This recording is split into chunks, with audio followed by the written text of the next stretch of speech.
Hello viewers, this is Deepak here. हमने हमारे जो है पिछले वीडियो में यानी कि हमने जो हमारे नीट के प्रीवियस ईयर के क्वेश्चंस की जो प्लेलिस्ट बना रखी है, उसके लास्ट वीडियो में हमने टॉपिक नंबर 9, कौन सा टॉपिक 9 जो था हमारा कंप्लीट किया था या कवर किया था।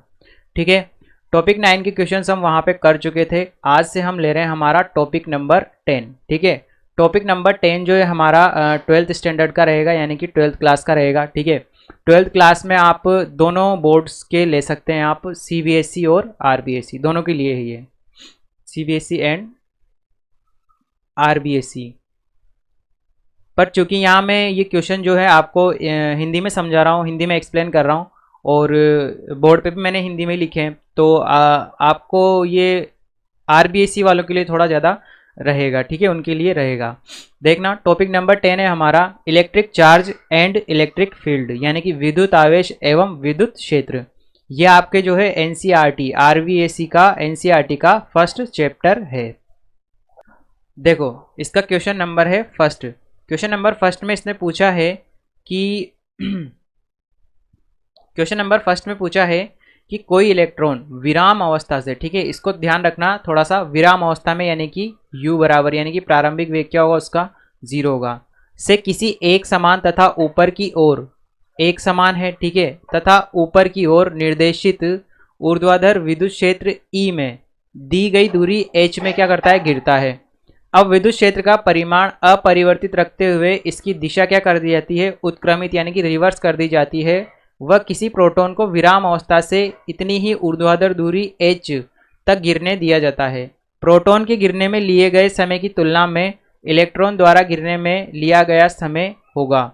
नीट 2018 का ये क्वेश्चन है। ठीक है, तो दोनों को अलग अलग लेते हैं हम। ठीक है, फर्स्ट वाला केस क्या है कि कोई इलेक्ट्रॉन है, ये मैंने डायग्राम बनाया, यहाँ पे अपना क्या था, इलेक्ट्रॉन ई माइनस, ठीक है, विराम अवस्था से गिरा रहे हैं, यानी कि यहाँ पे इसका u बराबर क्या है, प्रारंभिक वेग 0, विराम अवस्था में था ये, से किसी एक समान तथा ऊपर की ओर। अब ये एक समान है और ऊपर की ओर, इसकी दिशा कहाँ पर है, ऊपर की ओर, किसकी दिशा, ई वेक्टर की दिशा, ऊपर की ओर निर्देशित ऊर्ध्वाधर विद्युत क्षेत्र ई में दी गई दूरी h में गिरता है। दी गई दूरी ये मैंने यहाँ बना रखी है h। ठीक है, इसमें क्या कर रहा है, ये नीचे की ओर गिर रहा है। अब गिरेगा तो कौन सा बल लगेगा इस पर, F बराबर क्यू ई बल जो है इस पर लगेगा या कार्य करेगा। गुरुत्वीय बल को यहाँ हम क्या कर रहे हैं, नगण्य। ठीक है, गुरुत्वीय बल को क्या मान रहे हैं, गुरुत्वीय बल को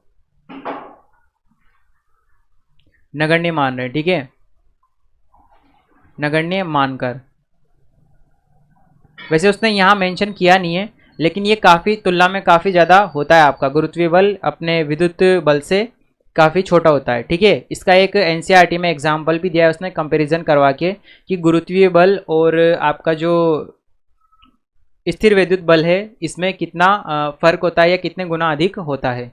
तो ये लिया मैंने पहला केस। अब पहले केस में मैंने इसको थोड़ा सा पहले इसको कंप्लीट कर लेते हैं, इसका समय निकाल लेते हैं। ठीक है, कि इस वाले सिनेरियो में ये कैसे गिरेगा और कितना समय लेगा। देखना, इसमें सबसे पहले अपन ने डायग्राम बनाया, फिर इलेक्ट्रॉन पे लगने वाला बल क्या है, F बराबर क्यू ई, यानी कि क्यू ई यानी कि इलेक्ट्रॉन पे आवेश और विद्युत क्षेत्र। ये होता है आपका सूत्र F बराबर क्यू ई। ठीक है, जब कोई चार्ज पार्टिकल किसी आवेश में किसी विद्युत क्षेत्र में रखा होता है तो उस पर क्या बल लगेगा, F बराबर क्यू ई। तो चूंकि F बराबर क्या होता है, ma होता है आपका। ठीक है, तो F के स्थान पे क्या रख दिया मैंने, m e इंटू ए, यानी कि F के स्थान पे तो m a यानी कि m e यानी कि ये तो हो गया आपका इलेक्ट्रॉन का द्रव्यमान, और बराबर में ये आ जाएगा आपका q e और e। ठीक है, यहाँ पे ये मैंने F के स्थान पर तो m a रख दिया, इस वाले F के स्थान पर तो m a रख दिया, और क्यू ई यहाँ पे ये एज इट इज है। ठीक है, और यहाँ m क्या है, इलेक्ट्रॉन का द्रव्यमान, तो मैंने m e लिखा इसको। तो यहाँ से a बराबर क्या आ जाएगा, क्यू ई इंटू विद्युत क्षेत्र वाला E अपॉन एम ई। फिर गति का द्वितीय समीकरण लगा, द्वितीय समीकरण क्या होगा हमारा, s बराबर U T plus half A T square. फिर यहाँ से क्या निकाला हमने, सबका मान रख दिया, s का मान हो गया h, प्रारंभिक वेग 0, तो ये वाली टर्म 0, हाफ ऐसा का ऐसा ही, a का मान कहाँ से रखेंगे, यहाँ से रख दिया, a का मान रख दिया, और समय को मैंने लिख दिया यहाँ पे t1, पहला समय मान लिया। पक्षांतरण करेंगे, t1 स्क्वायर आया 2hme upon Q E into capital E। t1 का मान क्या जाएगा, अंडर रूट में 2hme upon Q E into E. ठीक है, अब ये तो हो गया हमारा फर्स्ट केस, ठीक है, फर्स्ट केस तो ये हो गया। अब सेकंड वाले में उसने क्वेश्चन में आप पढ़ लेना, उसने यही बता रखा है। सेकंड वाले में उसने क्या किया, विद्युत क्षेत्र की तीव्रता की जो दिशा थी उसको तो क्या कर दिया, परिवर्तित कर दिया, उत्क्रमित कर दिया। उत्क्रमित यानी कि रिवर्स। अगर पहले ऊपर था तो अभी क्या हो गया, नीचे की ओर हो गया, ठीक है, लेकिन उसका परिमाण उतना का उतना ही है। इलेक्ट्रॉन की जगह पे क्या लिया, प्रोटॉन। अब एक चीज और ध्यान देने वाली है कि जो इलेक्ट्रॉन पर विद्युत क्षेत्र की तीव्रता की दिशा के विपरीत दिशा में बल लगता है, ठीक है, ऋणावेश पर। ये चीज ध्यान रखना, जब भी ऋणावेश होगा तो ऋणावेश पर हमेशा विद्युत क्षेत्र की तीव्रता की दिशा के विपरीत दिशा में बल लगता है, ठीक है, विपरीत दिशा में विद्युत बल की दिशा होती है, विद्युत बल की दिशा होती है, ठीक है, ये ध्यान रखना। और धनात्मक आवेश के लिए जिधर की साइड विद्युत क्षेत्र होगा उसी साइड में क्या लगेगा, बल, ठीक है। देखो अब यहाँ पे देख रहे हैं हम, सेम इसी की तरह इसने बोला है कि केस सेकंड, ये है हमारा केस सेकंड। अब केस सेकंड में क्या है कि इसने क्या लिया, उसको ई की दिशा को क्या कर दिया, उत्क्रमित कर दिया, यानी कि जस्ट अपोजिट। तो अपोजिट कर दिया, ठीक है। अब अपोजिट करने के बाद क्या होगा कि प्रोटॉन है हमारा। अब प्रोटॉन पे आप जानते हो कि विद्युत क्षेत्र की तीव्रता की दिशा में क्या लगेगा, बल। तो F बराबर क्या आ गया, QE। और यहाँ पे प्रारंभिक वेग 0 और कितनी ऊंचाई के लिए गिरा रहे हैं, स्मॉल h ऊंचाई के लिए। तो प्रोटॉन पर लगने वाला बल F बराबर QP इंटू ई। F बराबर क्या होता है, MA। तो यहाँ F के स्थान पे क्या रखा मैंने, MP इंटू ए, जहाँ पे ये MP क्या है आपका, प्रोटॉन का द्रव्यमान, प्रोटॉन का द्रव्यमान, ठीक है। और यहाँ आ जाएगा QP इंटू ई। तो यहाँ से A का मान निकालेंगे तो A बराबर क्या आएगा, QP इंटू ई अपॉन MP। फिर गति का वापस से द्वितीय समीकरण, S बराबर UT plus half AT square. मान रख दो सबके, S की स्थान पे क्या आ गया, स्मॉल h, U 0 था तो ये टर्म 0 हो गई। Half as it is, A का मान कहाँ से रखेंगे, यहाँ से A का मान रख दिया और समय क्या बोल दिया मैंने, T2 स्क्वायर का मान आया 2hMP अपॉन QP इंटू ई। यहाँ से T2 कितना आ जाएगा, इसी को वर्गमूल में लिख दिया, तो वर्गमूल में क्या आया, 2hMP अपॉन QP इंटू ई। T1 प्राप्त हो गया यहाँ से, T2 प्राप्त हो गया यहाँ से। फिर उसने ये पूछा था कि T1 और T2 की तुलना करो, किस समय किस में ज़्यादा लगेगा, ठीक है। तो मैंने यहाँ पे क्या किया, T1 बाई T2 कर दिया, यानी कि T1 में T2 का भाग लगा दिया। भाग लगाएंगे तो ये लिखा अपन ने, जो कटे उनको काट दिया, 2h से 2h कट गया, QE से QP कट गया। क्यों कटा, क्योंकि QE बराबर होता है आपके QP के, यानी कि इलेक्ट्रॉन और प्रोटॉन के आवेश जो होते हैं वो परिमाण में समान होते हैं, ठीक है, लेकिन प्रकृति में कैसे होते हैं, विपरीत।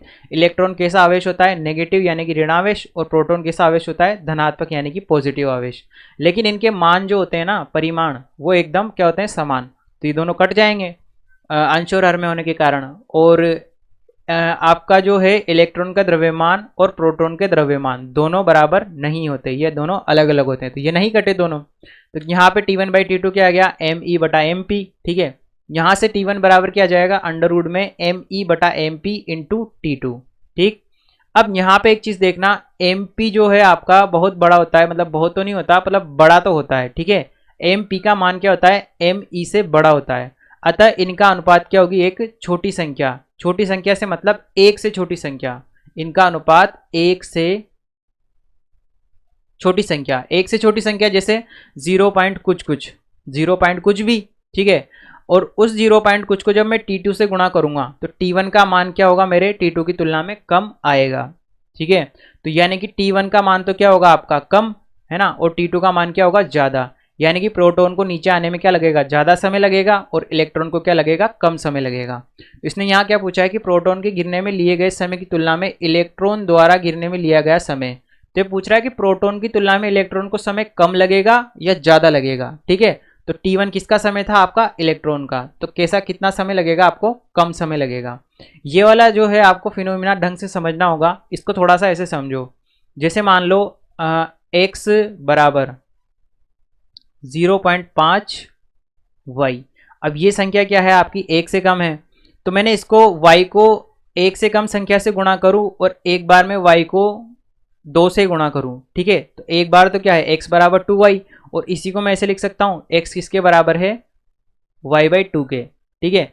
तो कौन सा वाला x बड़ा होगा, ये वाला x बड़ा होगा या ये वाला, ये तो किसके बराबर है 2y के, और ये वाला x किसके बराबर है y/2 के। तो 2y बड़े होंगे या y/2 बड़ा होगा, ऑफ कोर्स 2y बड़ा होगा और y/2 क्या होगा छोटा। यानी कि जब भी आप किसी राशि को एक से छोटी संख्या से गुणा करोगे तो उस राशि का मान क्या हो जाएगा, छोटा हो जाएगा। जैसे x बराबर में है तो ये x का मान क्या हो जाएगा, छोटा। किसकी किसकी तुलना में, y की तुलना में क्या हो जाएगा, छोटा हो जाएगा, ठीक है। देखो नेक्स्ट क्वेश्चन है हमारा यहाँ पर question number second. Question number second में इसने पूछा है कि कल्पना कीजिए कि एक प्रोटॉन और एक इलेक्ट्रॉन के आवेश में अल्प अंतर होता है, ठीक है। वैसे तो नहीं होता, इलेक्ट्रॉन और प्रोटॉन का जो होता है आपका आवेश समान होता है, ठीक है, लेकिन इसने बोला है कि कल्पना करो क्या होता है, अंतर होता है।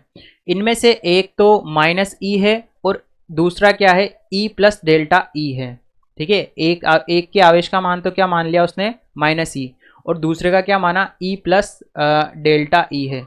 यदि एक दूसरे से स्मॉल d दूरी पर रखे हाइड्रोजन के दो परमाणुओं के बीच जहां स्मॉल d परमाणु आकार से क्या है बहुत अधिक है, स्थिर विद्युत बल और गुरुत्वीय बल का परिणामी क्या है आपका 0 है।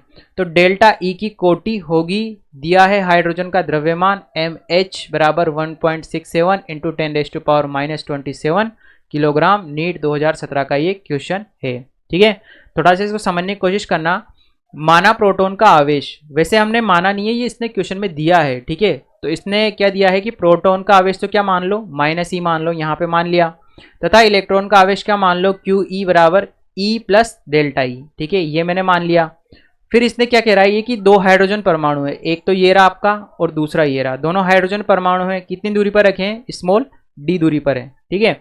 अब प्रश्नानुसार क्या कह रहा है ये कि प्रश्नानुसार कह रहा है कि FR - FG किसके बराबर है 0, ठीक है। यानी कि क्या कह रहा है देखो ध्यान से, यदि एक दूसरे से स्मॉल d दूरी पर रखे हाइड्रोजन के दो परमाणुओं के बीच जहां स्मॉल d परमाणु क्या है आकार से बहुत अधिक है, स्मॉल d परमाणु क्या है आकार से बहुत अधिक है। अब यहाँ पे इसने दे रखा है कि स्मॉल d दूरी पर दोनों परमाणु रखे हैं, ठीक है। अब दोनों परमाणु स्मॉल d दूरी पर रखे हैं, इसका मतलब ये है कि जो है आपके हाइड्रोजन परमाणु की जो है रेडियस है, ठीक है, यानी कि इसकी जो सीमा है, और इस वाले हाइड्रोजन परमाणु की जो सीमा है वो अपने जो है d से क्या है अधिक है, ठीक है। इसके बाद होगा क्या कि देखो दोनों हाइड्रोजन परमाणु के मध्य कुल प्रतिकर्षण बल, ठीक है। दोनों हाइड्रोजन परमाणु में यहाँ पे इलेक्ट्रॉन होगा और यहाँ पे इलेक्ट्रॉन होगा, ठीक है। उन इलेक्ट्रॉनों के बीच में क्या होगा, प्रतिकर्षण बल लगेगा, ठीक है। और प्रतिकर्षण बल का मान क्या होगा, F बराबर क्या होता है आपका कूलाम बल K Q1 Q2 बटा दूरी का स्क्वायर, और दोनों के बीच की दूरी कितनी है d, और Q1 और Q2, ठीक है। अब Q1 Q2 यहाँ पे चूंकि दोनों हाइड्रोजन परमाणु है तो दोनों के लिए Q का मान आवेश का मान क्या होगा समान, तो उसको मान लेता हूँ मैं, क्या मान है Q मान है, वो Q मान का आवेश है, ठीक है।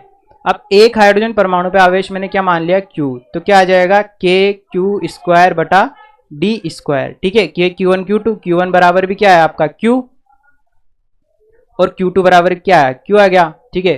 तो यहाँ हाइड्रोजन परमाणु पर आवेश कितना होगा Q बराबर, ठीक है।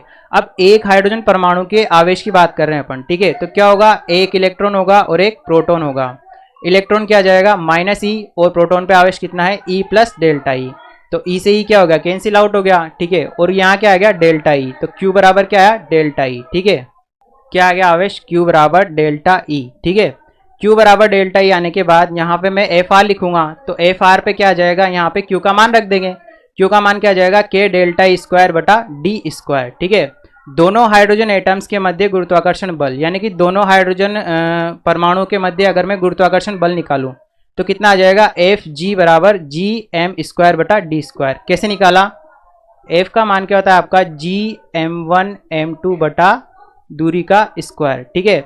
जी तो हो गया आपका गुरुत्वाकर्षण नियतांक, m1 क्या हो गया आपका पहले वाले हाइड्रोजन परमाणु का द्रव्यमान, m2 हो गया दूसरे हाइड्रोजन परमाणु का द्रव्यमान, और d हो गया उनके बीच की दूरी, ठीक है। अब m1 और m2 दोनों हाइड्रोजन परमाणु है, तो मान लेते हैं इनका द्रव्यमान क्या है m, तो m इंटू m क्या हो जाएगा आपका m², तो gm² बटा d², ठीक है। तो तो यहाँ पे ये आ गया आपका एफ जी और ये क्या आ गया आपका एफ आर। ठीक, अब इसके बाद प्रश्नानुसार क्या दे रखा है कि इन पे परिणामी बल क्या है, जीरो, यानी कि F R minus F G बराबर क्या होना चाहिए, जीरो, यानी कि एफ आर जो है आपका एफ जी के बराबर होना चाहिए। ठीक है, तो यहाँ से क्या आ जाएगा, F R minus F G बराबर जीरो आ जाएगा। ठीक है, मान रख देंगे दोनों का, एफ आर का और एफ जी का। जब एफ आर का मान रखेंगे तो एफ आर का मान कहाँ से रखेंगे, यहाँ से। ठीक है, क्या आ जाएगा, के डेल्टा ई का होल स्क्वायर बटा डी स्क्वायर, माइनस लगा दिया, माइनस लगाने के बाद एफ जी का मान रख देंगे, एफ जी का मान यहाँ से रख देंगे। एफ जी का मान क्या आया, जी एम स्क्वायर बटा डी स्क्वायर बराबर जीरो। ठीक है, सारे मान रखने के बाद डी स्क्वायर से डी स्क्वायर क्या हो गया, कैंसिल आउट हो गया। ठीक है, कैंसिल आउट होने के बाद डेल्टा ई स्क्वायर का मान निकालेंगे, तो डेल्टा ई स्क्वायर बराबर क्या आया, जी एम स्क्वायर बाई के। ठीक, इसके बाद डेल्टा ई स्क्वायर बराबर वापस से इसी को लिखा मैंने, जी का मान रख दिया, एम का मान रखा और के का मान रखा। जी का मान तो क्या आ जाएगा 6.67 इंटू 10⁻⁻11। ठीक है, और एम यानी कि हाइड्रोजन परमाणु का द्रव्यमान इसने दे रखा है यहाँ पे। ठीक है, हाइड्रोजन परमाणु का द्रव्यमान इसने दिया हुआ है 1.67 इंटू 10⁻27 किलोग्राम। ठीक है, तो क्या आ जाएगा 1.67 इंटू 10⁻27 और उसका स्क्वायर, और अपोन में क्या आ जाएगा के का मान आप जानते ही हो 9 इंटू 10⁻9। अब इनको आपको जो है ये आगे की संख्याओं को जोड़ने का या घटाने का कोई आवश्यकता नहीं है। क्यों, क्योंकि उसने यहाँ पे क्या पूछी है आपसे, कोटि पूछी, यानी कि 10 की घात पूछी है। तो अपन सिर्फ 10 की घात कैलकुलेट कर लेंगे। यहाँ पे है 10 की घात -11 और ये 10 की घात -27 और ये 10 की घात 9। ठीक है, तो 10 की घात सारे कैलकुलेट कर लेंगे तो कितना आएगा, 10 की घात फाइनली आपकी 10 की घात -37। तो डेल्टा ई का मान क्या आ जाएगा आपका 10 की घात -7 की कोटि का होगा। ठीक है, तो कौन सा ऑप्शन सही होगा आपका, ऑप्शन नंबर सी क्या होगा, सही आंसर होगा। नेक्स्ट क्वेश्चन हमारा क्वेश्चन नंबर 3। क्वेश्चन नंबर 3 में दे रखा है किसी उभयनिष्ठ बिंदु से लंबाई स्मॉल एल की दो द्रव्यमानहीन डोरियों से निलंबित दो सर्वसम आवेशित गोले दे रखे हैं जो कि अन्योन्य प्रतिकर्षण के कारण आरंभ में एक दूसरे से स्मॉल डी दूरी पर हैं। ठीक है, ये मैंने यहाँ पे बना रखे हैं। ठीक है, अब यहाँ पे ये एल लंबाई की डोरी है आपकी, एल लंबाई की, और ये भी एल लंबाई की, द्रव्यमानहीन है। और ये गोला 1 मतलब गोला एक तो ये वाला है, एक गोला ये वाला है। ठीक है, ये दोनों जो हैं आपके अन्योन्य प्रतिकर्षण के कारण दोनों पे कैसा चार्ज है, समान चार्ज है, तो एक दूसरे पे कैसा लगाएंगे, प्रतिकर्षण बल लगाएंगे। तो प्रतिकर्षण बल के कारण ये क्या है, कितनी दूरी पर है, आरंभ में स्मॉल डी दूरी पर है, जहाँ पे स्मॉल डी का मान क्या है आपके एल से बहुत छोटा है। लेकिन जैसे मान लो ये आपका ऐसा होगा, अगर पहला वाला गोला यहाँ पे ना, तो दूसरा वाला गोला भी काफ़ी पास होगा। ये स्मॉल डी का मान जो है ना, अगर स्मॉल डी इतना सा है ना, ये इतना सा है ना स्मॉल डी, तो स्मॉल एल जो है ना आपका काफ़ी लंबा होगा, डी का मान काफ़ी छोटा है। ठीक है, दोनों ही गोलों से एक नियत दर से आवेशों का क्या हो जाता है, क्षरण आरंभ होता है, यानी कि आवेशों का मान क्या हो रहा है, कम होना शुरू हो जाता है, और इसके परिणाम स्वरूप गोले एक दूसरे की ओर वी वेग से आते हैं। ठीक है, अब उनके आवेशों का मान कम होगा, तो आवेशों का मान कम होने की वजह से क्या होंगे, वो गोले उनके प्रतिकर्षण बल का मान कम होगा और उसके कारण गोले एक दूसरे की ओर क्या करेंगे, पास आना शुरू कर देंगे। ठीक है, और कितने वेग से आ रहे हैं, मान लो स्मॉल वी वेग से आते हैं, तब गोलों के बीच की दूरी स्मॉल एक्स के फलन के रूप में स्मॉल वी का विचरण किस रूप में होगा, यानी कि वी और एक्स में रिलेशन पूछा है। नीट फेज फर्स्ट 2016 का एक क्वेश्चन है। ठीक है, तो इसका मैंने डायग्राम बना दिया यहाँ पे, ये वाला, दोनों गोले बना दिए, एल दूरी पर थे। ठीक है, और ये भी वी वेग से इधर आ रहा है। ठीक है, और ये वाला भी क्या आ रहा है आपका वी वेग से।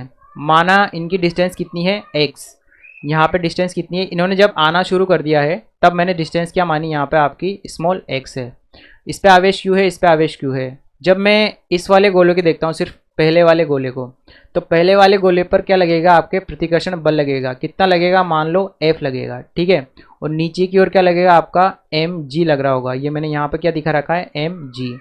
और यहाँ पे जब ये मैं देख रहा हूँ ये स्थिति, तब यहाँ पे मान लो कोण क्या है मेरा, थीटा कोण है। ठीक है, इसी रेखा को मैंने आगे बढ़ाया ई बी सी रेखा को, तो ये वाला कोण अगर थीटा है तो यहाँ से ये वाला कोण भी क्या जाएगा आपका, एकांतर कोण से ये वाला कोण भी क्या हो जाएगा, थीटा।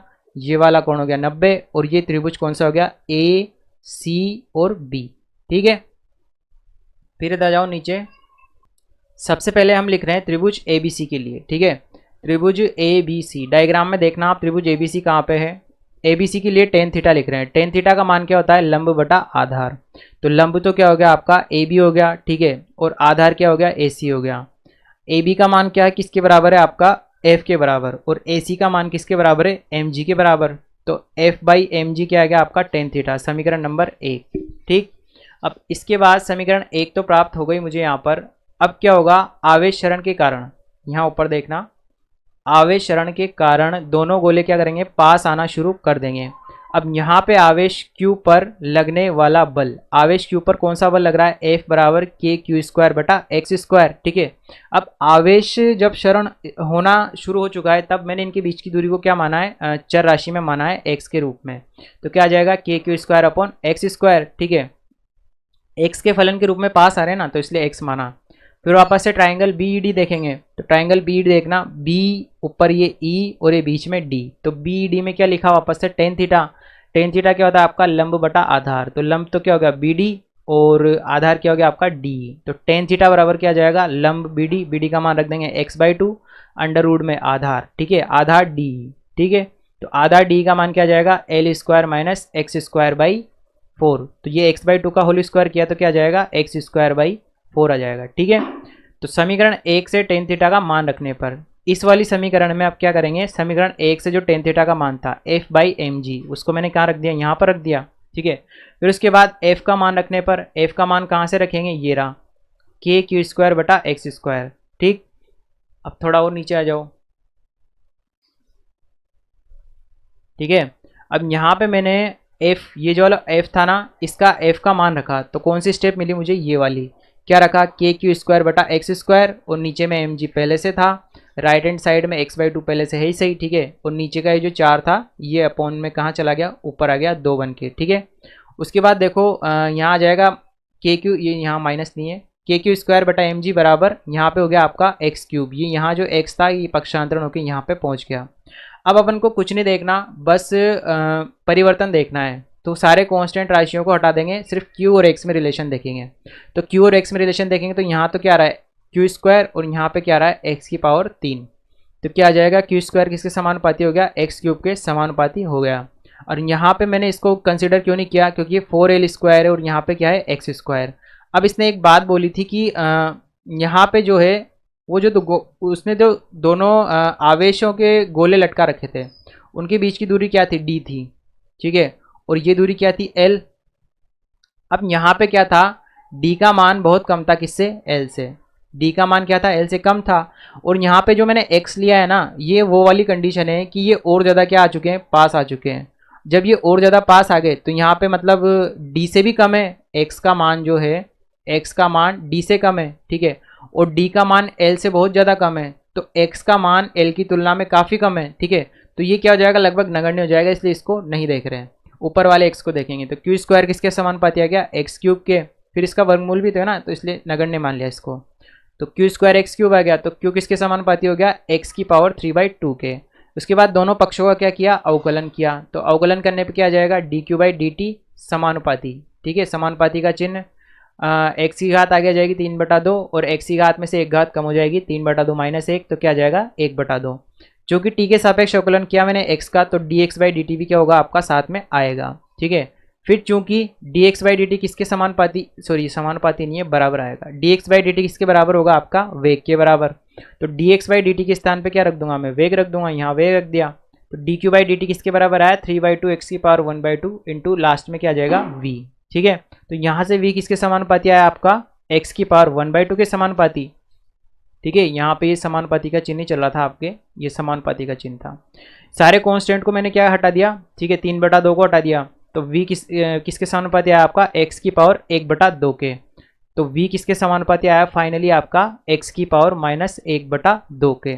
तो सही आंसर कौन सा होगा, ठीक है, तो कौन सा ऑप्शन हो गया आपका, ऑप्शन नंबर बी क्या होगा करेक्ट आंसर, v समानुपाती x की पावर -1/2। नेक्स्ट है हमारा क्वेश्चन नंबर 4। क्वेश्चन नंबर 4 में दे रखा है कि एक विद्युत द्विध्रुव को 2 × 10⁵ न्यूटन प्रति कूलाम तीव्रता के विद्युत क्षेत्र से 30 डिग्री कोण पर रखने से उस पर 4 न्यूटन इंटू मीटर का क्या लगता है, बलागुण लगता है। ठीक है, यदि द्विध्रुव की लंबाई क्या है 2 सेंटीमीटर हो तो इसका आवेश कितना होगा। नीट फेस फर्स्ट 2016 का एक क्वेश्चन है। ठीक है, सॉल्यूशन देखिएगा इसका, इसमें दे रखा है कि ई का मान कितना है 2 × 10⁵ न्यूटन प्रति कूलाम। थीटा का मान कितना दिया हुआ है 30 डिग्री दे रखा है उसने। बल आघूर्ण का मान दिया है टो बराबर 4 न्यूटन इंटू मीटर। तो 2a, ठीक है 2a यानी कि जो द्विध्रुव आघूर्ण में दो आवेश होते हैं अपने, एक तो होगा माइनस क्यू, एक होगा आपका प्लस क्यू। माइनस क्यू और प्लस क्यू के बीच की दूरी को क्या बोलते हैं अपन 2a बोलते हैं, ठीक है। तो 2a का मान क्या है 2 सेंटीमीटर है, ठीक है 2 सेंटीमीटर है। और सेंटीमीटर को किस में चेंज कर लिया मैंने, मीटर में चेंज कर लिया। विद्युत क्षेत्र में रखे द्विध्रुव पर लगने वाला बल आघूर्ण टो है, तो ठीक है विद्युत क्षेत्र में लगने वाले रखे द्विध्रुव पर लगने वाला बल आघूर्ण का मान क्या है टो है। और टो का सूत्र क्या होता है पी साइन थीटा। टो का मान यहाँ पे रख दिया, पी एज इट इज है ना, ई का मान रख दिया और उसके बाद थीटा का मान क्या आ गया साइन 30। यहाँ से पी का मान निकालेंगे, कैलकुलेट करेंगे तो क्या आया मेरा 4 इंटू 10 की घात -5 कूलाम इंटू मीटर। और P बराबर किसके होता है Q इंटू 2a के, ठीक है। तो Q बराबर क्या आ जाएगा P/2a। P का मान यहाँ पे रख दिया 2a यानी कि दूरी का मान क्या रख दिया 2 इंटू 10 की घात -2। तो आवेश का मान क्या है मेरा 2 इंटू 10 की घात -3 कूलाम। तो क्या आ जाएगा, इसी को मैं 10 की घात -3 को क्या बोल सकता हूँ आपका मिली, ठीक है। तो आवेश का मान क्या आया 2 मिली कूलाम। तो ऑप्शन कौन सा सही होगा आपका, ऑप्शन नंबर सी क्या होगा करेक्ट आंसर होगा। नेक्स्ट क्वेश्चन है हमारा क्वेश्चन नंबर 5। क्वेश्चन नंबर 5 में दिया हुआ है कि किसी स्थान में विद्युत क्षेत्र अरीय क्या है त्रिज्य है, यानी कि विद्युत क्षेत्र कैसा है त्रिज्य दिशा में है, ठीक है।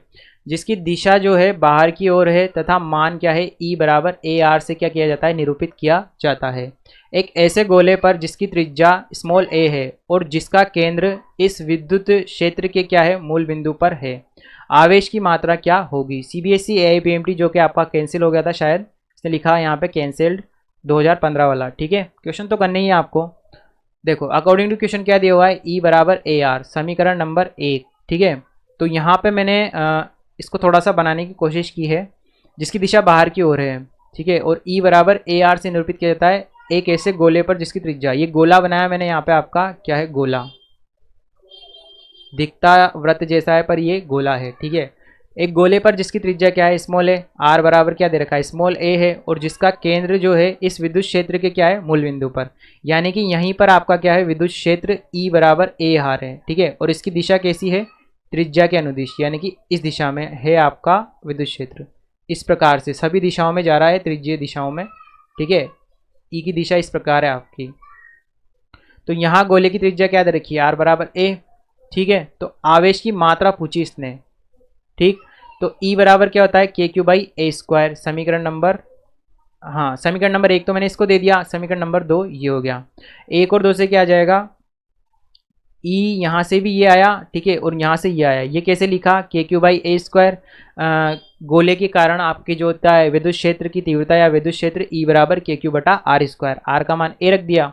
1 और 2 से क्या आ जाएगा KQ/A² बराबर किसके आ जाएगा AR के। तो KQ/A² बराबर R का मान क्या रख दिया A, तो Q का मान यहाँ से क्या आ जाएगा A/Q/K और K का मान रख देंगे। K बराबर क्या होता है आपका 1/4πε0, तो वो 4πε0 ऊपर आ गया, तो क्या आया 4πε0 A³ इंटू A। तो कौन सा ऑप्शन सही होगा आपका, ऑप्शन नंबर सी क्या होगा करेक्ट आंसर होगा 4πε0 कैपिटल A इंटू A³, ठीक है। देखो नेक्स्ट क्वेश्चन है हमारा यहाँ पर क्वेश्चन नंबर 6। यदि भुजा स्मॉल a के किसी घन के एक कोने पर बिंदु आवेश स्मॉल q रखा जाए तो इससे गुजरने वाला फ्लक्स होगा। CBSE AIPMT स्क्रीनिंग परीक्षा 2012 का एक क्वेश्चन है, ठीक है। सबसे पहले लिख रहे हैं हम यहाँ पर गाउस के नियम से निर्गत विद्युत फ्लक्स क्या होता है आपका फाई बराबर सिग्मा q अपॉन एप्सिलॉन 0। अब यहाँ पे आपने सॉलिड स्टेट पढ़ा होगा चैप्टर केमिस्ट्री में, ठीक है। सॉलिड स्टेट ये आपका क्या होता है वहाँ पे इकाई कोष्ठिका होती है, ठीक है। इकाई कोष्ठिका में अगर आपके किसी कोने पर एक गोला रखा हुआ है जिसको हम बोलते हैं परमाणु या अणु, ठीक है, परमाणु बोलते हैं वैसे तो, एक परमाणु रखा है, ठीक है। तो उसका इस घन के अंदर कितना भाग होगा 1/8 भाग, यानी कि उसका इस इकाई कोष्ठिका यानी कि इसमें घन में कितना भाग आएगा 1/8 भाग आएगा, यानी कि उसका योगदान कितना होगा किनारे पे रखे हुए गोले का 1/8। तो आवेश घन के किनारे पर रखा है तथा किनारे का घन में आने वाला भाग क्या होगा 1/8 होगा। अतः कितना आवेश आएगा, अब एक गोले पर टोटल गोले पर आवेश कितना है Q, ठीक है, तो उसका 1/8 हिस्सा आ रहा है, तो सिग्मा क्यू का मान क्या आ जाएगा, सिग्मा क्यू का मान आ जाएगा 1/8 क्यू। ठीक है, पूरा गोला जो है आपका एक समान रूप से आवेशित है और पूरे गोले पर आवेश कितना है क्यू, तो 1/8 भाग पे कितना होगा 1/8 क्यू। तो अतः फ्लक्स क्या आ जाएगा आपका फाई बराबर 1/8 Q/ε0। तो यही पूछा था उसने, Q/8 ε0 आपका सही आंसर होगा। देखो नेक्स्ट क्वेश्चन है हमारा क्वेश्चन नंबर 7। क्वेश्चन नंबर 7 में क्या दिया हुआ है, दो समांतर धातु की प्लेटें जो आमने सामने एक दूसरे से कुछ दूरी पर क्या हुई है, रखी हुई है। प्लस क्यू और माइनस क्यू आवेश क्या करती है, रखती है। ठीक है, एक प्लेट पर तो कौन सा आवेश है, प्लस क्यू आवेश है, एक प्लेट पे क्या आवेश है, माइनस क्यू आवेश है। यदि प्लेटों को मिट्टी के तेल के टैंक में क्या कर दिया जाता है, डुबा दिया जाता है, तो प्लेटों के बीच में विद्युत क्षेत्र कैसा रहेगा। CBSE IPMT मेंस परीक्षा 2010 का एक क्वेश्चन है। ठीक है, देखो एक प्लस क्यू है, एक माइनस क्यू वाली प्लेट है। अब इसको मैंने किस में डुबाया, मान लो एक पात्र में रख के मिट्टी के तेल में क्या किया, डुबो दिया। माना मिट्टी के तेल की विद्युतशीलता क्या है, एप्सिलॉन है। ठीक है, तो एप्सिलॉन किसके बराबर होगा, एप्सिलॉन 0 एप्सिलॉन आर, जहाँ पे एप्सिलॉन आर क्या होती है आपकी आपेक्षिक विद्युतशीलता और इसका मान क्या होता है 1 से बड़ा। तो निर्वात में प्लेटों के मध्य विद्युत क्षेत्र क्या होता है आपका E1 बराबर सिग्मा अपॉन 2 एप्सिलॉन 0, डायरेक्ट सूत्र होता है, याद होना चाहिए आपको। जब प्लेटों को केरोसिन वाले माध्यम में रखा जाता है तो विद्युत क्षेत्र क्या हो जाएगा, अब यहाँ पे पहले तो निर्वात में थी, अब किस में आ गई, माध्यम में, और माध्यम की विद्युतशीलता क्या है एप्सिलॉन, और इसका मान किसके बराबर है एप्सिलॉन 0 एप्सिलॉन आर के। तो क्या आ जाएगा आपका E2 सिग्मा अपॉन 2 एप्सिलॉन 0 और एप्सिलॉन आर। ठीक है, यहाँ माध्यम आ गया, तो माध्यम ये किसकी जगह रखा मैंने, एप्सिलॉन की जगह। ठीक है, तो E1/E2 रख देंगे, तो E1/E2 क्या आ जाएगा, कैलकुलेट करेंगे तो E1/E2 में किसका गुणा है यहाँ पे एप्सिलॉन आर का, और एप्सिलॉन आर का मान क्या है आपका 1 से बड़ा है। ठीक है, 1 से बड़ा मान है ये। ठीक है, तो E2 के गुणा में स्पष्ट प्रारंभ में विद्युत क्षेत्र अधिक था, अतः केरोसिन में रखने के बाद विद्युत क्षेत्र क्या हो गया, कम हो गया। ठीक है, E1 का मान क्या है आपका, बड़ा है किससे, E2 से। तो E1 यानी E1 कौन सा केस है आपका, जब मिट्टी के तेल में नहीं रखा था, और E2 कौन सा केस है, जब मिट्टी के तेल में रखा। तो कौन सा वाला बड़ा आया, जब मिट्टी के तेल में नहीं रखा था। ठीक है, तो विद्युत क्षेत्र क्या होगा, घट जाएगा। ठीक है, यानी कि E1 का मान तो क्या है ज़्यादा और E2 का मान क्या आया कम, यानी कि E1 से E2 पर गए तो क्या हो गया, कम हो गया, तो क्या हो जाएगा, घट जाएगा। नेक्स्ट है हमारा क्वेश्चन नंबर 8। क्वेश्चन नंबर 8 में क्या दिया हुआ है कि त्रिज्या r के आवेशित गोलीय कोश के केंद्र से 3r/2 दूरी पर विद्युत क्षेत्र का मान क्या दे रखा है, कैपिटल E। तो गोले के केंद्र से r/2 दूरी पर विद्युत क्षेत्र का मान इसने पूछा है। CBSE IPMT मेंस परीक्षा 2010 का एक क्वेश्चन है। तो देखो इसको थोड़ा सा विजुलाइज करें अपन, तो क्या दे रखा है, जैसे मान लो ये आपका कैपिटल R त्रिज्या का कैसा गोला है, आवेशित गोला है, तो इसके गोलीय कोश के केंद्र से 3r/2 दूरी पर विद्युत क्षेत्र का मान क्या दे रखा है E। तो 3r/2 देखो 3r/2 जो दूरी है आपकी r से क्या है ज़्यादा है, यानी कि 3r/2 मान लो आपका कहीं पर यहाँ पर है, इधर बना लो, तो 3r/2 दूरी यहाँ पर है, ये 3r/2 दूरी पर विद्युत क्षेत्र का मान क्या दे रखा है, E दे रखा है। ठीक है, और आवेशित गोलीय कोश है, अब इस पर तो E दे दिया इसने, और पूछा कहाँ पर है कि गोले के केंद्र से r/2 दूरी। अब जब मैं r/2 दूरी पर जाऊँगा तो लगभग इसकी त्रिज्या की आधी दूरी तक जाऊँगा, तो रहूँगा तो गोले के अंदर ही। ठीक है, और आवेशित गोलीय कोश के अंदर विद्युत क्षेत्र की तीव्रता का मान क्या होता है आपका 0 होता है। ठीक है, जब भी गोलीय कोश को हम आवेश देते हैं, अगर वो चालक है तो सारा आवेश का चला जाता है उसकी सतह पर। ठीक है, तो यहाँ केंद्र से 3r/2 दूरी पर विद्युत क्षेत्र का मान तो E है, और r/2 का मान क्या है, r से छोटा है, अतः r/2 के लिए विद्युत क्षेत्र की तीव्रता का मान क्या आएगा आपके 0 आएगा। देखो नेक्स्ट क्वेश्चन है हमारा क्वेश्चन नंबर 9। क्वेश्चन नंबर 9 में इसने पूछा है कि दो धनात्मक आयन है जिनमें से प्रत्येक पर क्या आवेश है, स्मॉल q आवेश है, एक दूसरे से कितने दूरी पर है, स्मॉल d दूरी पर है। मैंने यहाँ पे बना दिया, एक तो बनाया प्लस q और दूसरा भी बनाया प्लस q, दोनों पे कैसा आवेश है, धनावेश है। ठीक है, यहाँ भी धनावेश है और यहाँ भी धनावेश है, कितनी दूरी पर है, स्मॉल d दूरी पर। अब स्मॉल d दूरी पर है, दोनों में क्या है, धनावेश है, तो एक दूसरे पर क्या लगाएंगे, प्रतिकर्षण बल लगाएंगे। इस पर तो इधर की तरफ लगेगा और इस पर इधर की तरफ प्रतिकर्षण का बल लगेगा। ठीक है, यदि आयनों के बीच प्रतिकर्षण बल क्या है, कैपिटल F हो, तो प्रत्येक आयन से निकलने वाले इलेक्ट्रॉन की संख्या होगी। इलेक्ट्रॉन पर आवेश क्या है, स्मॉल e है। CBSE IPMT परीक्षा स्क्रीनिंग का 2010 का एक क्वेश्चन है। प्रतिकर्षण बल क्या आ जाएगा, F बराबर KQ²/d²। कहाँ से आया, F बराबर KQ1Q2 बटा दूरी का स्क्वायर, जो कि क्या आ जाएगा आपका d²। ठीक है, क्योंकि Q बराबर क्या होता है आपका NE, तो Q की जगह क्या रख दिया मैंने NE, तो क्या आ जाएगा N² E²। यहाँ से N² बराबर निकाला तो क्या आया FD² बटा के ई स्क्वायर, तो एन बराबर आ जाएगा अंडर रूट में एफ डी स्क्वायर बटा के ई स्क्वायर। ठीक है, के का मान रख दें क्या 1/4πε0, तो एन का मान क्या है आपका ये वाला। तो कौन सा ऑप्शन सही होगा आपका, ऑप्शन नंबर सी क्या होगा सही आंसर होगा। देखो अगला क्वेश्चन है हमारा क्वेश्चन नंबर 10। क्वेश्चन नंबर 10 में दिया हुआ है कि कैपिटल एल भुजा का एक वर्गाकार पेपर सतह के तल में एक समान विद्युत क्षेत्र कैपिटल ई में जो उसी स्थान के अनुदिश क्षैतिज दिशा से कितना कोण बना रहा है, थीटा कोण बनाता है रखा है, तथा चित्र में क्या हुआ है प्रदर्शित कर रखा है। पेपर सतह से बद्ध विद्युत फ्लक्स का मान वोल्ट मीटर में होगा। सीबीएसई आईपीएमटी परीक्षा स्क्रीनिंग का 2010 का क्वेश्चन है, डायग्राम इसने दे रखा है। ठीक है, अब इसने एल भुजा का वर्गाकार पेपर दे रखा है। ठीक है, तो मैंने वर्गाकार पेपर आपका बना रखा है यहाँ पर, और ई की दिशा उसने दे रखी है इस प्रकार से। ठीक है, कितने कोण पर, क्षैतिज से थीटा कोण बनाते हुए ई की दिशा दे रखी है। ठीक, अब ई की दिशा तो दे रखी है, लेकिन उसने यहाँ पे क्षेत्रफल सदिश के बारे में नहीं बताया। ठीक है, और ये आपका जो वर्गाकार पेपर है ये आपके स्क्रीन के या फिर कहो किताब के नोट्स के जो भी कहो आप, उसके तल में है। ठीक है, यानी कि इस वाले तल में होगा। अब इस वाले तल में वर्गाकार सतह है, तो क्षेत्रफल सदिश जो होता है आपका हमेशा क्या होगा, सतह के लंबवत होगा। ठीक है, तो सतह के लंबवत या तो बाहर होगा या सतह के लंबवत अंदर की तरफ होगा।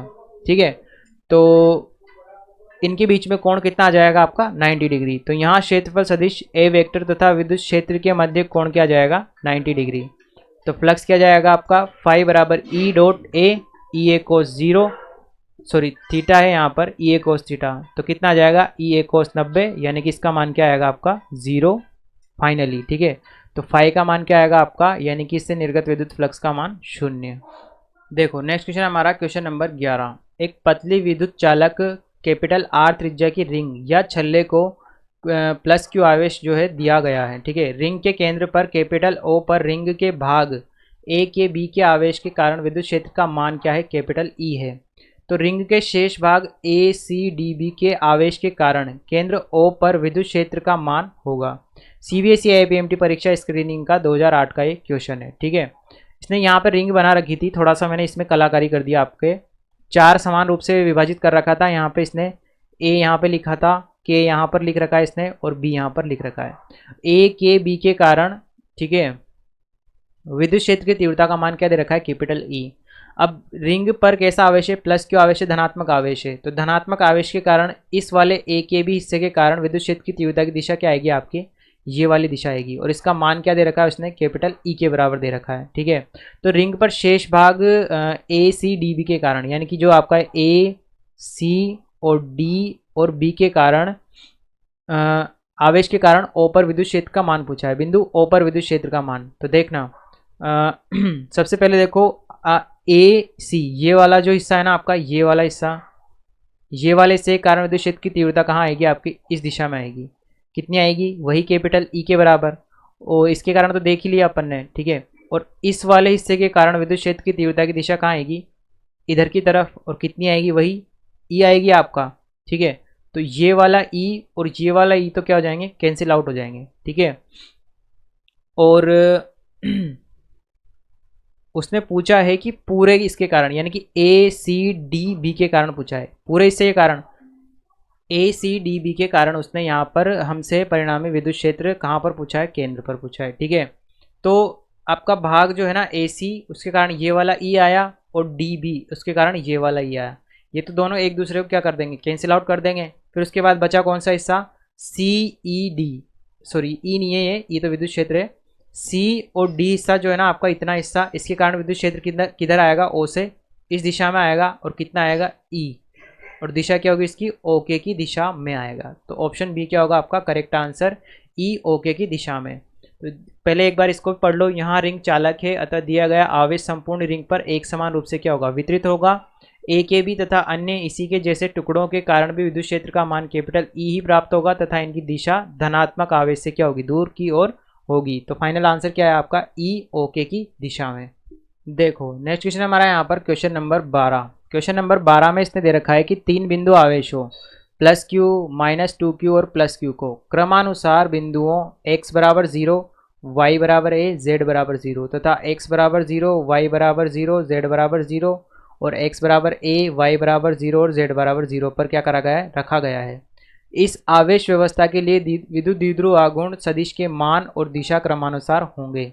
सीबीएसई आईपीएमटी स्क्रीनिंग परीक्षा 2007 का ये क्वेश्चन है। ठीक है, देखो पहले मैंने यहाँ पे चित्र बनाया, इसके बारे में थोड़ा एक्सप्लेनेशन देख लो। दी गई व्यवस्था को चित्र में क्या किया गया है, दर्शाया गया है। यहाँ दो द्विध्रुव बनेंगे, एक्स अक्ष के अनुदिश तथा वाई अक्ष के अनुदिश। कैसे बनेंगे, पहले तो उसने जो निर्देशांक दे रखे हैं उन निर्देशांकों पे आवेशों को रख देते हैं। एक आवेश तो उसने यहाँ दे रखा है मुझे और एक आवेश यहाँ दे रखा है। ये वाला तो इसके निर्देशांक क्या है आपके A0 0 और इस वाले के क्या है 0 A और 0। ठीक है, तो इन दोनों निर्देशांकों पे मैंने रख दिया। z के लिए क्या है 0 0 0, तो 0 0 0 पे कौन सा रख दिया, -2q वाला रख दिया। इसका कितना है निर्देशांक 0, 0, 0 0 0 पे इसको रख दिया। ठीक है, फिर उसके बाद इनके दो विद्युत द्विध्रुव बनेंगे। एक तो ये वाला जो कि -2q और +q से बन रहा है, एक ये बनेगा -2q से +q की तरफ बन रहा है। और चूंकि आप जानते हो कि एक द्विध्रुव जब बनाते हैं हम तो इधर तो होता है -q, इधर क्या होता है आपका +q। अब -q से +q को जब मिलाया जाता है तो इसमें p की दिशा देखते हैं हम। ठीक है, विद्युत द्विध्रुव आघूर्ण की दिशा। तो विद्युत द्विध्रुव आघूर्ण जो होता है आपका माइनस आवेश से +q आवेश की ओर, और उसको किससे निरूपित करते हैं हम, p से। तो माइनस आवेश से प्लस आवेश की ओर होगा और p से निरूपित करेंगे। ठीक है, तो इसी प्रकार मैंने इसको क्या बोल दिया, -2q से +2q वाले को तो बोल दिया P1 माइनस आवेश से प्लस आवेश की ओर, और -2q से इस वाले +2q के लिए क्या बोल दिया, P2 बोल दिया। P1 P2 कैसे हैं, दोनों एक दूसरे से लंबवत हैं। इनका परिणामी क्या बोला मैंने, P बोल दिया।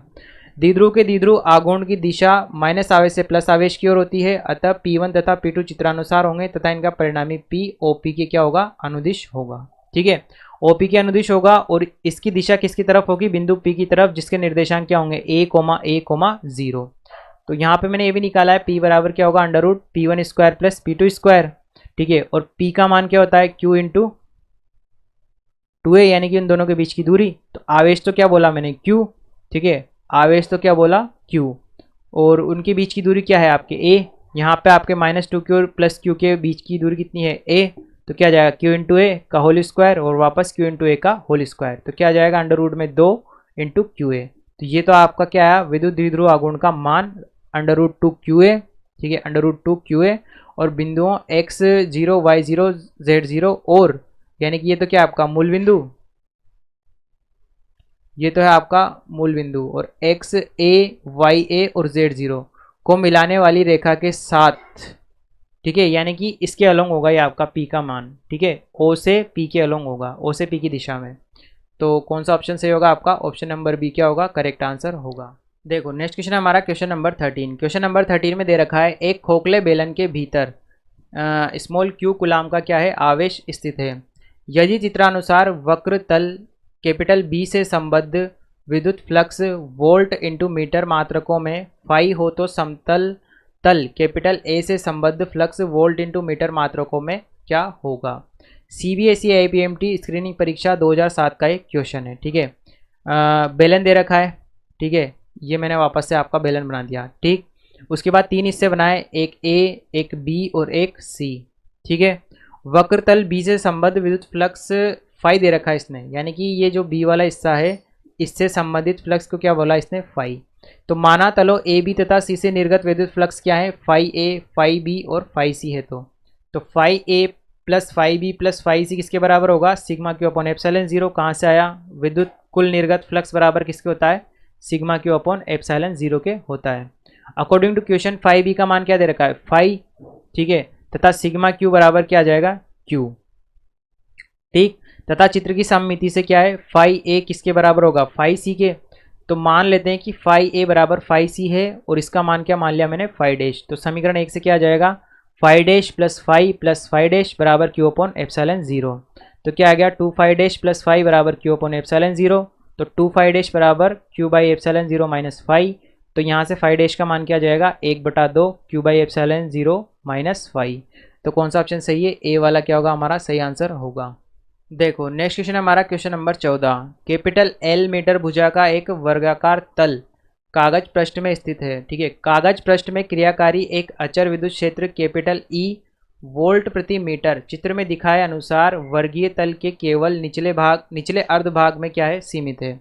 तल से संबद्ध विद्युत फ्लक्स एसआई मात्रकों में कितना होगा? सीबीएसई आईपीएमटी परीक्षा स्क्रीनिंग 2006 का ये क्वेश्चन है आपका। ठीक है, वर्गाकार तल दे रखा है, कागज के पृष्ठ में है, और कागज पृष्ठ में क्रियाकारी एक अचर विद्युत क्षेत्र दे रखा है जो ही कितना, कैपिटल ई है। ठीक है, और ये वर्ग के सिर्फ निचले हिस्से में दे रखा है।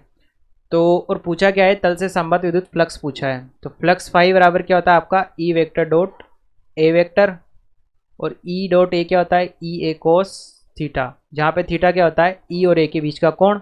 अब ई तो इसने बना दिया, अब ए वेक्टर की दिशा क्या होगी आपकी, या तो तल के लंबवत बाहर की ओर, ये तो अंदर की ओर हो गया, और तल के लंबवत बाहर की ओर। देखो, तल के लंबवत बाहर की ओर की दिशा को ऐसे दिखाते हैं, और तल के लंबवत अंदर की ओर की दिशा को ऐसे दिखाते हैं। दोनों ही कंडीशन में, इस वाली में भी और इस वाली में भी, ई और ए के बीच का कोण क्या होगा आपका, 90 डिग्री, और कोस 90 डिग्री का मान क्या होता है आपका, 0। ठीक है, तो यहाँ पे फ्लक्स क्या आ जाएगा, फाई बराबर 0। स्पष्ट है यहाँ विद्युत क्षेत्र ई की दिशा वर्ग के तल में है तथा क्षेत्रफल सदिश ए वेक्टर तल के क्या होगा, लंबवत होगा।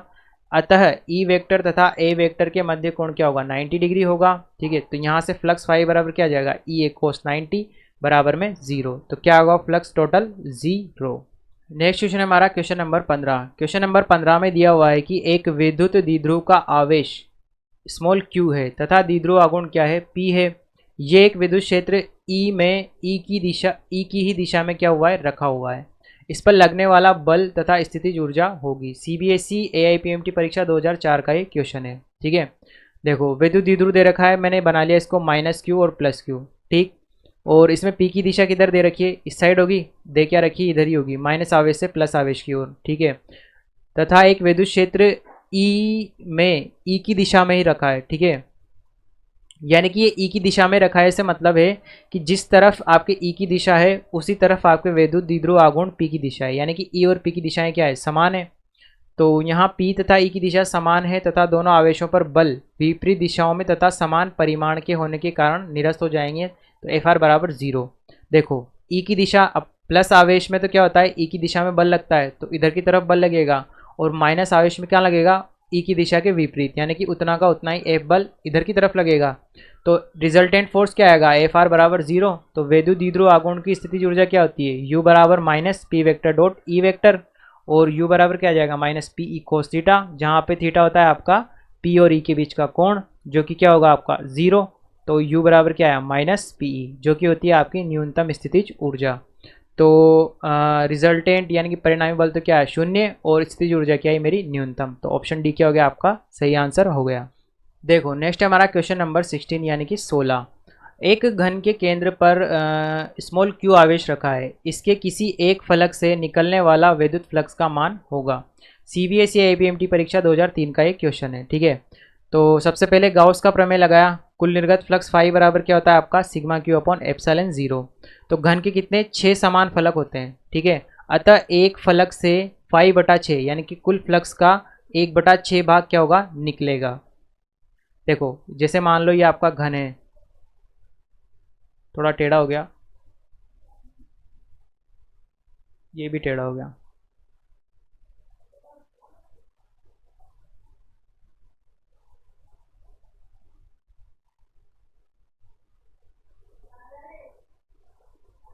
ये क्या है आपका घन। ठीक है, अब इस घन में क्या होगा, इसके केंद्र पर क्यू आवेश रखा है।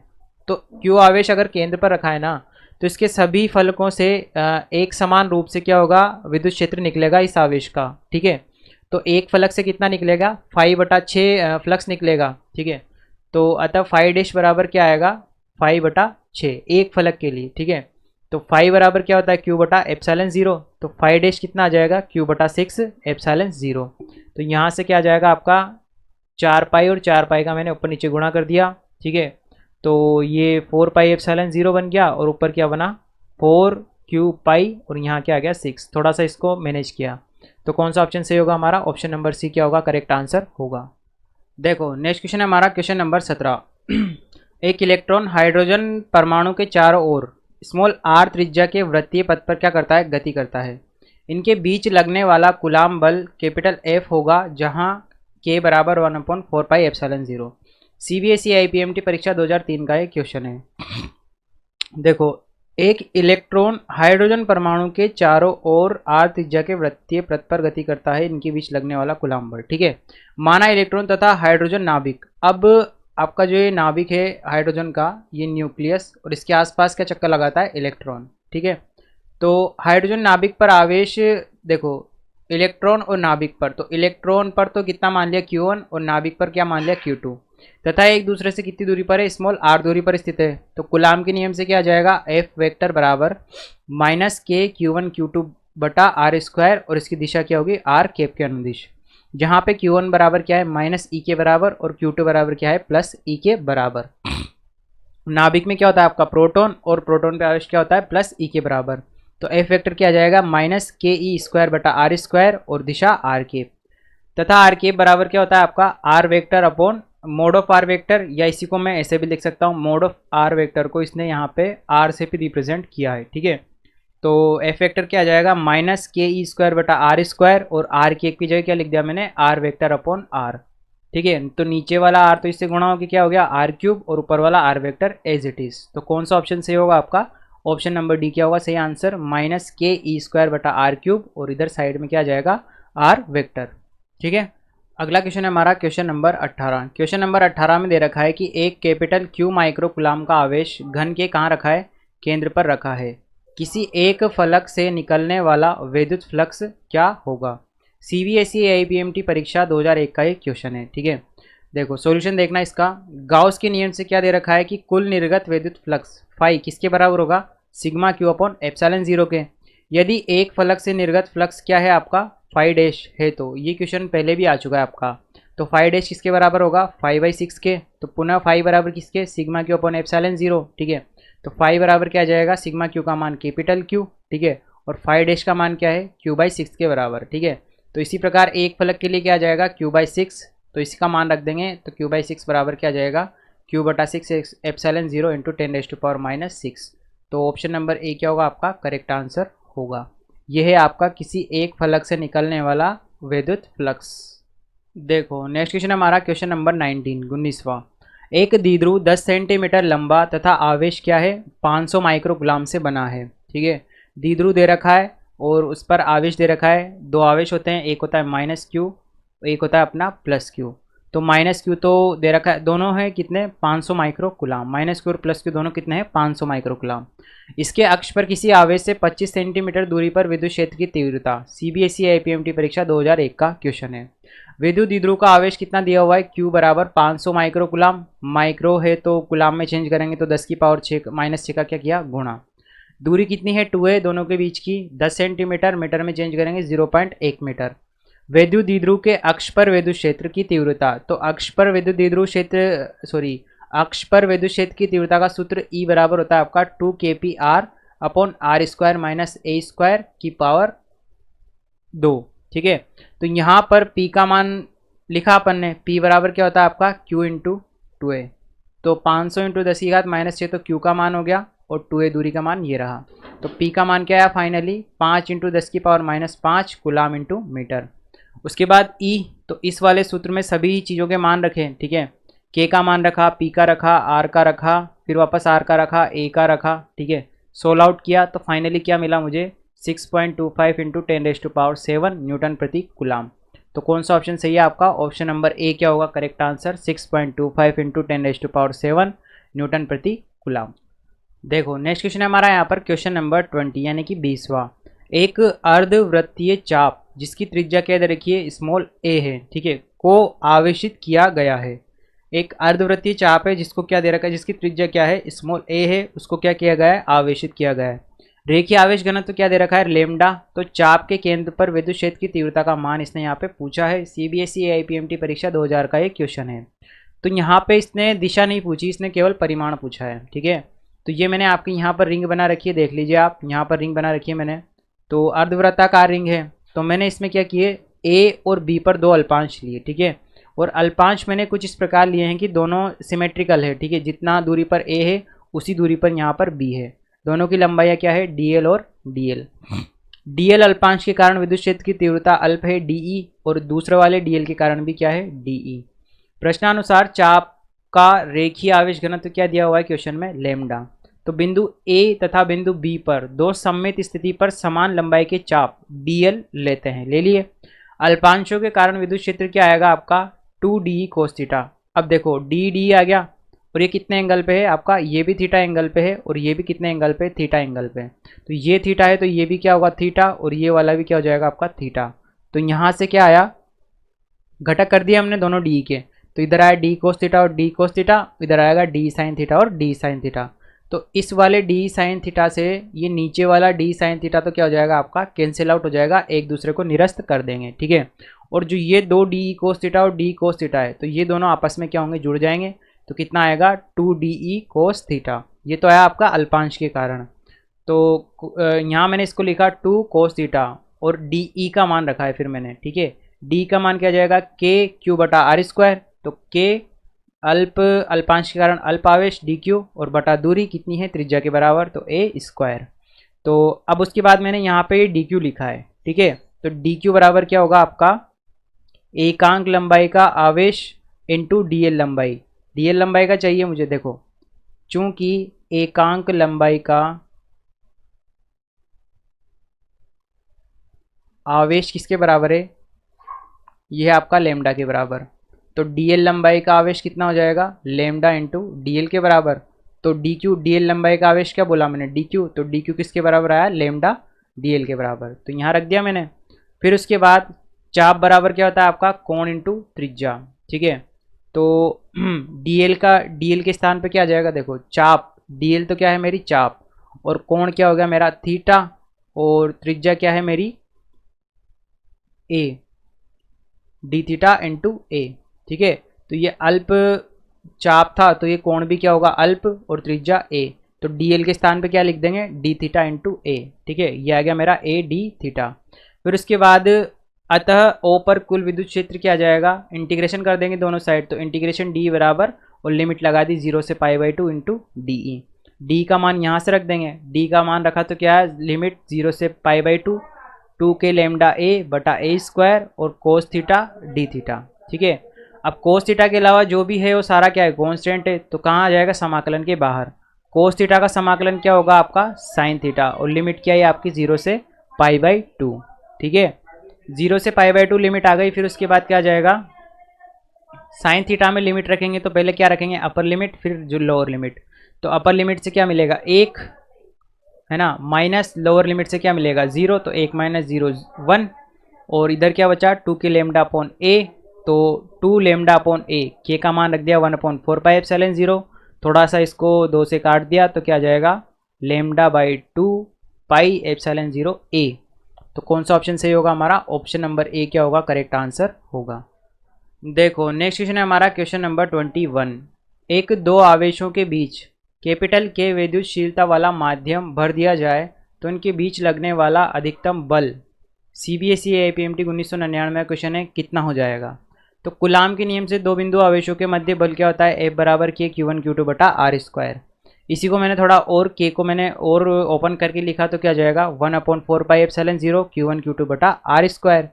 अब यदि K विद्युतशीलता वाला माध्यम भरेंगे तो माध्यम क्या होगा आपका एप्सिलॉन बराबर क्या हो जाएगा एप्सिलॉन 0 और एप्सिलॉन r, जहाँ पे उसने एप्सिलॉन r का मान क्या दिया है आपको K दिया है, तो यहाँ मैंने लिख दिया K, ठीक है। तो यहाँ माध्यम रख देंगे तो माध्यम की जगह क्या जाएगा एप्सिलॉन 0 इंटू के। फिर समीकरण 2 दे दिया 1 और 2, तो 1/2 कर लेंगे, 1/2 से क्या आएगा F/F', थोड़ा काटाफीसी होगी, क्या आया F बराबर F' के, यानी कि F' क्या आया आपका F/K। तो F' क्या हो गया आपका K गुना कम हो गया। तो ऑप्शन नंबर ए क्या होगा करेक्ट आंसर, K गुना कम हो जाएगा। देखो नेक्स्ट क्वेश्चन है हमारा क्वेश्चन नंबर 22। क्वेश्चन नंबर 22 में दे रखा है कि P द्विध्रुव आघूर्ण के द्विध्रुव के अर्धक के लंबवत एक आवेश कैपिटल Q जो है स्थित है। आवेश कैपिटल Q द्विध्रुव से क्या है स्मॉल r दूरी पर है और r very very greater than a, तो कैपिटल Q पर विद्युत क्षेत्र समानुपाती होगा। CBSE IPMT परीक्षा 1998 का क्वेश्चन है, ठीक है। अब देखना है क्या कह रहा है कि यह आपका अगर विद्युत द्विध्रुव है, इधर आवेश है -Q, इधर है +Q, ठीक है। आघूर्ण के P द्विध्रुव आघूर्ण के इसका द्विध्रुव आघूर्ण कितना दे रखा है P, जो कि कहाँ होगा -Q आवेश से +Q आवेश की ओर P वेक्टर। के अर्धक के लंबवत, यानी कि अर्धक के लंबवत यानी कि ये वाली स्थिति पर अर्धक के लंबवत एक आवेश रख रखा है, कौन सा, कैपिटल क्यू। आवेश कैपिटल क्यू द्विध्रुव से कितनी दूरी पर है, स्मॉल आर दूरी पर है। और जहाँ पे ये आर का मान जो है ना, इन दोनों के बीच की दूरी से क्या है, इन दोनों के बीच की दूरी से क्या है, काफ़ी बड़ा है। तो क्यू पर विद्युत क्षेत्र किसके समानुपाती होगा, तो क्यू पर विद्युत क्षेत्र किसके समानुपाती होगा, तो द्विध्रुव के कारण निरक्ष पर विद्युत क्षेत्र कौन सी स्थिति पर है, निरक्षीय स्थिति पर। अक्षीय स्थिति कौन सी होगी आपकी, ये वाली और ये वाली। तो निरक्ष पर विद्युत क्षेत्र क्या होगा आपका, E बराबर 1/4πε0 P अपॉन आर क्यूब, ठीक है, जहाँ पे आर का मान ए से बहुत आर का मान बहुत बड़ा है ए से। तो E समानुपाती क्या आ जाएगा, कांस्टेंट को हटा दो तो P बटा आर क्यूब, यानी कि E समानुपाती होगा P के और E समानुपाती होगा 1/r क्यूब के। इसी को मैं ऐसे लिख सकता हूँ, E समानुपाती r की पावर -3 के। तो क्या आ जाएगा यहाँ पर, ऑप्शन नंबर डी, P और r की पावर -3 के समानुपाती होगा आपका E, यानी कि E किसके समानुपाती है, एक तो P के, और E किसके समानुपाती है आपका r की पावर -3 के। देखो अगला क्वेश्चन है हमारा क्वेश्चन नंबर 23। एक स्मॉल m द्रव्यमान तथा स्मॉल q आवेश का कण समान विद्युत क्षेत्र कैपिटल E में गति करना क्या करता है, शुरू करता है। कण द्वारा अर्जित गतिज ऊर्जा का मान जबकि वह दूरी क्या चल चुका हो, स्मॉल y चल चुका हो। CBSE AIPMT परीक्षा 1998 का क्वेश्चन है, ठीक है। अब इसको थोड़ा सा विजुअलाइज करना। स्मॉल m द्रव्यमान तथा q आवेश का कण जो है एक समान विद्युत क्षेत्र E में गति करना शुरू करता है। जैसे मान लो ये आपका एक समान विद्युत क्षेत्र बना दिया मैंने, इसकी तीव्रता कितनी है, E वेक्टर या फिर E, ठीक है। और ये आपका कण है जिसका द्रव्यमान क्या है m और आवेश क्या है आपका q। तो प्लस q आवेश है, E की दिशा में क्या करेगा, गति करेगा। गति करना शुरू करेगा तो प्रारंभ में वेग क्या होगा, इसका 0 होगा, ठीक है। कण द्वारा अर्जित गतिज ऊर्जा का मान जबकि वो y दूरी चल चुका है। मान लो ये यहाँ से इसने चलना शुरू किया और ये यहाँ पर पहुँच गया, ठीक है। और यहाँ से यहाँ तक की डिस्टेंस कितनी कवर करी इसने, y दूरी तय करी। यहाँ से यहाँ तक की दूरी y दूरी तय करी।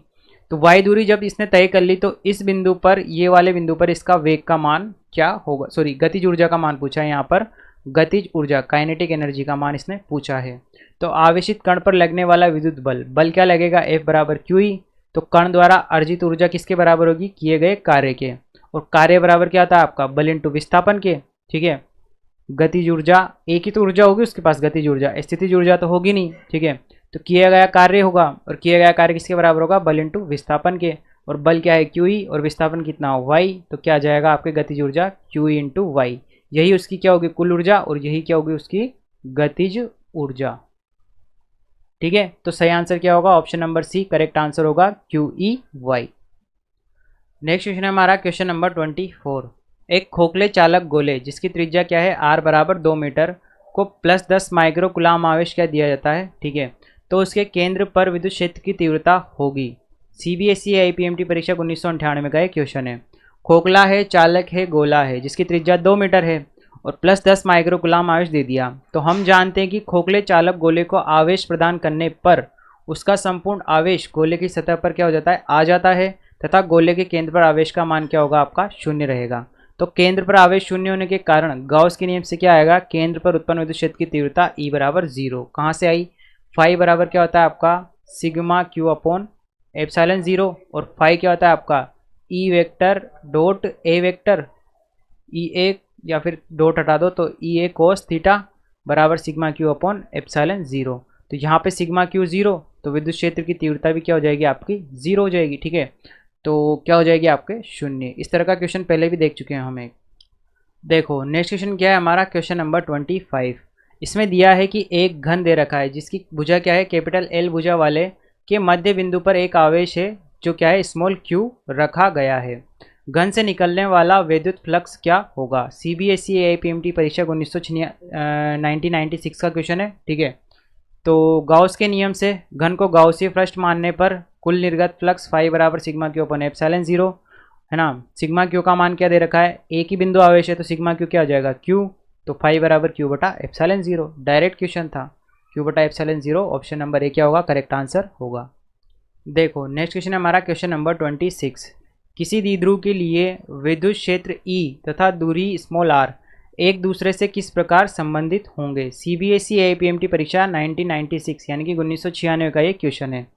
विद्युत द्विध्रुव के लिए विद्युत क्षेत्र E तथा दूरी स्मॉल r एक दूसरे से किस प्रकार संबंधित होंगे। तो द्विध्रुव के कारण अक्षीय स्थिति पर विद्युत क्षेत्र की तीव्रता क्या होती है आपकी, E बराबर 2kp/r³, जहाँ P होती है आपके विद्युत द्विध्रुव आघूर्ण। तो E किसके समानुपाती होगा, यानी कि E is directly proportional to 1/r³। तो क्या हो जाएगा, ऑप्शन नंबर सी क्या होगा आपका करेक्ट आंसर होगा। देखो नेक्स्ट क्वेश्चन हमारा क्वेश्चन नंबर 27। एक विद्युत क्षेत्र कैपिटल E एक्स अक्ष की क्या है दिशा में है। 0.2 कूलाम के आवेश को 2 मीटर चलाने में जबकि E से 60 डिग्री पर लाया गया हो 4 जूल कार्य करना पड़ता है। तो E का मान, ठीक है, E का मान पूछा है। सीबीएसई आईपीएमटी परीक्षा 1995 का क्वेश्चन है, ठीक है। देखो E आपका कुछ इस प्रकार है, आपका एक्स अक्ष की दिशा में E है। ये मैंने विद्युत क्षेत्र बना रहा हूँ।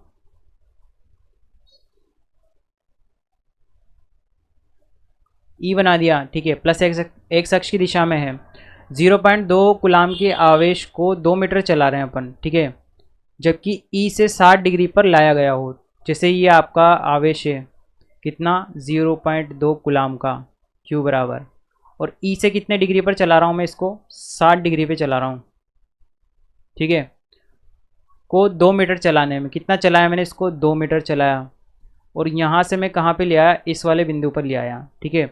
और ये बिंदु A बोलूँ, ये बिंदु B बोलूँ, तो A से B पर लाने में मेरे को किया गया कार्य कितना क्या करना पड़ा, W बराबर 4 जूल, ठीक है। तो E का मान पूछा है।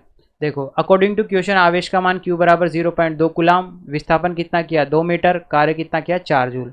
आवेश को गति करवाने के लिए किया गया कार्य W का सूत्र FD cos थीटा, ठीक है। और F बराबर किसकी होगा, QE, कौन से बल के विरुद्ध कार्य कर रहे हैं अपन, विद्युत बल के विरुद्ध। तो विद्युत बल का सूत्र क्या होता है, F बराबर QE, तो W बराबर क्या आ जाएगा, QED cos थीटा। तो यहाँ से E का मान क्या आ जाएगा, W बटा QD cos थीटा। W का मान रख दो, ठीक है, सारे मान रख दो। तो E का मान क्या है मेरे पास, 20 न्यूटन प्रति कूलाम। तो ऑप्शन नंबर डी क्या होगा हमारा सही आंसर, 20 न्यूटन प्रति कूलाम। देखो नेक्स्ट क्वेश्चन है हमारा क्वेश्चन नंबर 28, ठीक है, क्वेश्चन नंबर 28। एक विद्युत द्विध्रुव दो आवेशों 2 × 10⁻⁻6 कूलाम से क्या हुआ है, बना हुआ है। इनके बीच की दूरी 3 सेंटीमीटर है तथा विद्युत क्षेत्र की तीव्रता दे रखी है 2 × 10⁵5 न्यूटन प्रति कूलाम। तो द्विध्रुव पर बल आघूर्ण ज्ञात करो। सीबीएसई आईपीएमटी परीक्षा 1995 का क्वेश्चन है। आवेश इसने क्या दे रखा है, Q बराबर 2 × 10⁻6 कूलाम। आवेशों के बीच की दूरी 2a बराबर 3 सेंटीमीटर, मीटर में चेंज कर लेंगे। विद्युत क्षेत्र की तीव्रता E दे रखी है 2 × 10⁵5 न्यूटन प्रति कूलाम। हम जानते हैं कि टो बराबर क्या होता है आपका, P sin थीटा, ठीक है, बल आघूर्ण है आपका, टो बराबर P sin थीटा। तो टो के अधिकतम मान के लिए साइन थीटा का मान क्या होना चाहिए, 1, ठीक है। तो साइन थीटा की जगह क्या रख देंगे, 1, टो बराबर आ गया PE। तो टो बराबर P का मान रखेंगे, Q × 2a और E एज इट इज़। उसके बाद सभी के मान रख देंगे, तो ये आएगा मेरा 12 × 10⁻³ न्यूटन इंटू मीटर। तो कौन सा ऑप्शन सही है हमारा, option number C, 12 × 10⁻³ newton into metre.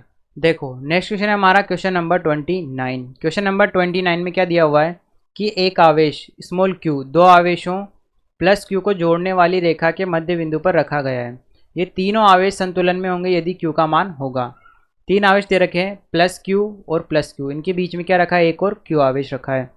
तो इस q आवेश का मान पूछा है कब, जब ये तीनों क्या है, संतुलन में है। तो यहाँ साम्यावस्था के लिए किसी एक आवेश को लेंगे तथा उस पर क्या कर देंगे, नेट बल 0 बता देंगे। यहाँ पे आवेश प्लस q पर q तथा प्लस q के कारण बलों का योग 0 के बराबर होगा, यानी कि संतुलन के कारण होगा, ठीक है। देखो ये वाला प्लस q है, ठीक है, अब इस वाले प्लस q के कारण तो इधर आएगा बल, ठीक। अब जैसे वो बल मान लो क्या आया, F1 आया, ठीक है। अब अगर इन दोनों के बीच में भी जैसे इस स्मॉल q के कारण इस कैपिटल Q पर भी सेम इसी F1 की दिशा में बल लगता, तो ये जीरो हो सकता था क्या, नहीं होता। तो ये कहाँ लगेगा, अपोजिट डायरेक्शन में लगेगा, ठीक है। ये F2 जो है आपका अपोजिट डायरेक्शन में लगेगा और F1 F2 क्या होंगे, अपोजिट डायरेक्शन में है, ठीक है। तो यहाँ क्या आएगा, देखो F1 और किसके बराबर होगा, माइनस F2 के। तो F1 प्लस क्या आ जाएगा, F2 बराबर 0। तो F1 प्लस F2 बराबर 0। F1 लिख देंगे K capital Q small q बटा r² और F2 लिख देंगे K Q बटा 2r² बराबर 0। सोल्व आउट करेंगे तो स्मॉल क्यू का मान क्या आ जाएगा, -q/4। तो सही आंसर क्या होगा, ऑप्शन ए -q/4। यहाँ पे ये होता है आपका टॉपिक कंप्लीट। ठीक है, ये था आपका 12th क्लास का फर्स्ट चैप्टर, 12th क्लास का फर्स्ट चैप्टर, ठीक है, जिसका नाम था विद्युत आवेश तथा क्षेत्र, electric field, electric charge and field, यानी कि electric charge and electric field. ठीक है, ये हो गया आपका कंप्लीट। मिलते हैं नेक्स्ट वीडियो में अगले चैप्टर या फिर अगले टॉपिक के साथ, जो कि होगा हमारा 12th क्लास का ही अगला चैप्टर।